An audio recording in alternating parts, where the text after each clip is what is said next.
Okay, welcome home. I'm your anime manga mom. My sister-in-law said that before I got rid of Netflix, I should watch Romantic Killer.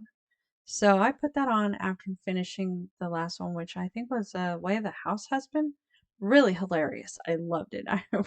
I was cracking up, but it is it's not for the younger audience. I don't think that they would find it as funny. It's you know, being an adult, being a haven't said 4 years as a housewife myself, so I thought it was great. The juxtaposition of yakuza and house husband duties. Anyway, uh, but I just wasn't really in the mood for such a comedy at the moment, so I said, "Well, what else do they have?"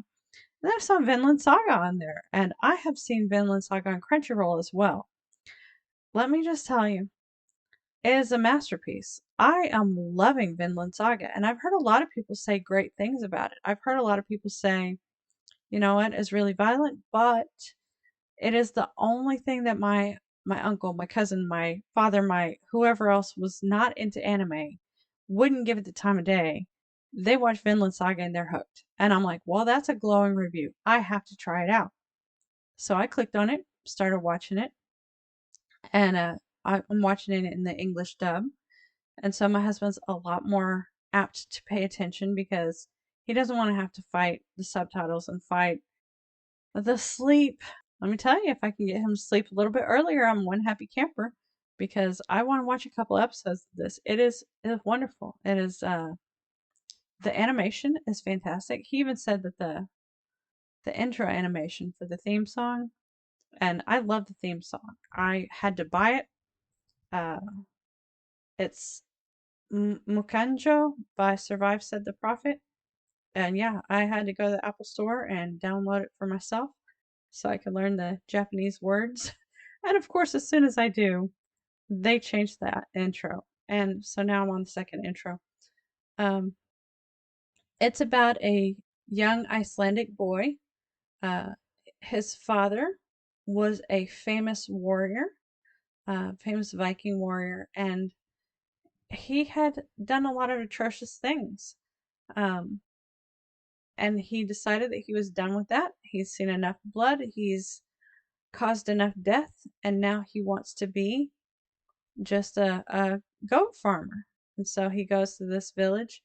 They want to go eventually to Vinland, which is supposed to be much, much warmer, and it's kind of like their paradise.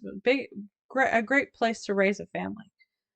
But for now, they're living in Iceland. They're doing their thing, and of course the powers that be, they come to the father Thors and they say, "You're a highly skilled warrior, and we need you.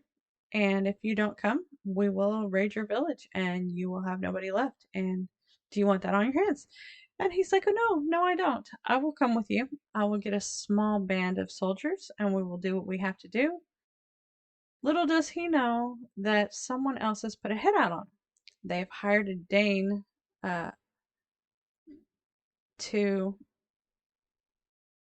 off him. So uh, so this these warriors, they go out to do what they do. They run across the Danish pirates. That's what they call them.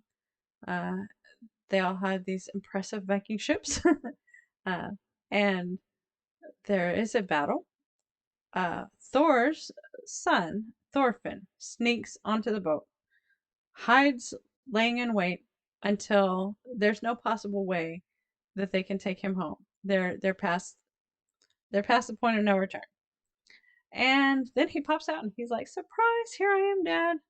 And that makes Thor's in a much weaker position because he has to protect this young boy. Um, but he's taking it in stride as far as he can. Well, the story goes and follows the son Thorfinn, and so you can guess what happens.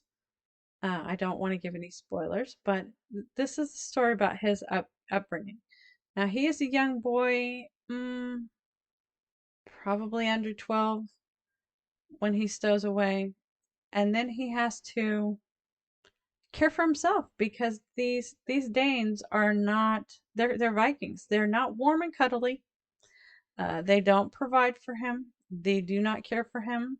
He he's too young for them to worry about, so they don't treat him as a threat. And they figure, you know, nature will take care of him, so they don't do anything about it. And every time that he pops back up, they're like, "Oh, you're still alive! Wow!" But we see what it takes for him to stay alive. And I watch. I'm like, I don't know. I'd have it in me. I don't know that I'd have the knowledge and the understanding. I've lived a very um, I don't want to say sheltered, but in this day and age, I've lived a modern life. So I've gone out and hiked in the woods and picked wild blueberries and you know, blackberries and stuff like that. But I've never set a trap for a rabbit. I've never shot a deer. Uh, I've never provided for my own food.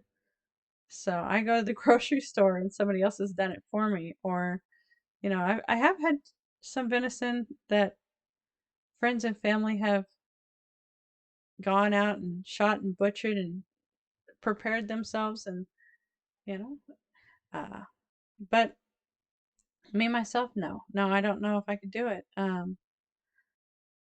It's a really impressive show. You see a lot of, sacking of villages. They raid them. They burn them down. They take everything that they want, be that the the gold, the food, the women, whatever they want, it's theirs now. They've raided this village, so. And then, of course, Thorfinn is following along. He is growing stronger. He is wanting to enact his revenge, and that's all that drives him. He's like a little young, kind of Itachi, or, well, I guess more Sasuke. So young and capable, and he just becomes more and more angry and savage and brutal over the course. Like I said, I'm only on episode 16, so I don't know what's to happen. I think there are 24 episodes in each season, so I have this season and next season. But so far, I am really a big fan. I love the art style on this one. I love the backgrounds and the sceneries, the boats, the